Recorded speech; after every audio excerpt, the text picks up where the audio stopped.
Сәлем. Білем қазір сенің көңіл күйің ешқандай да жоқ.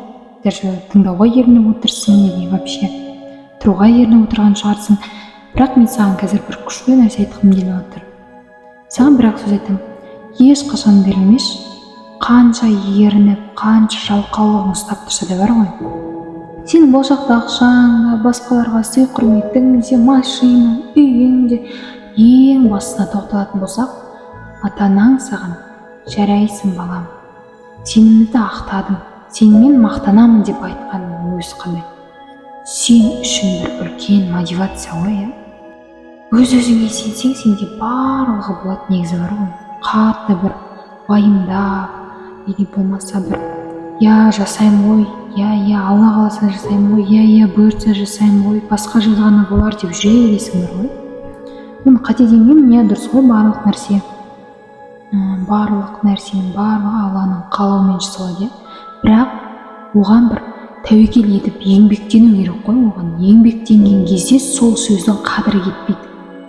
Еңбектенбей жай Алла қаласа, бұйыртса, жазғаны болар деп жүре беріп еңбек етпесең, ол жай сөз әшейін. Сен үшін жай сөз ол. Әр ауыртпашылықтың артында бір жеңілдік бар дейді. Сонымен қатар әрекетте берекет бар дейді. Сөзбен ғана емес, іспен де дәлелдеп, қашан осылай сөзбен жүресің, айтшы, өзіңді өзің алдап, жарайды мен жасай салам, қойшы мен өте салам деп, өзіңді өзің қашан алдай бересің, айтшы.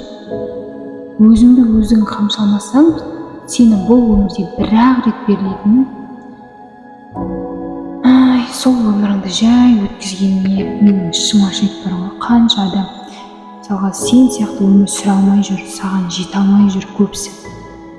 Сен сияқты киіне алмайды, сен сияқты жүре алмайды, сен сияқты біреулердің көзі көрмейді.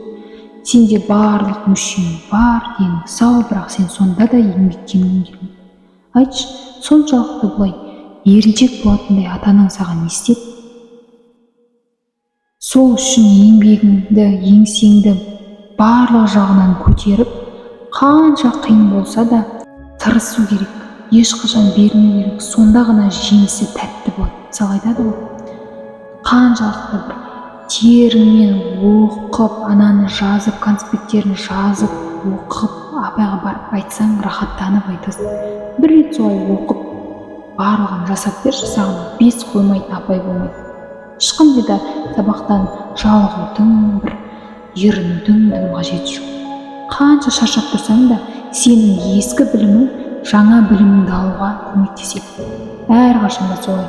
Сол үшін ешқашан да берілмей, еңсеңді биік ұстап, тек қана Аллаға сеніп, еңбектен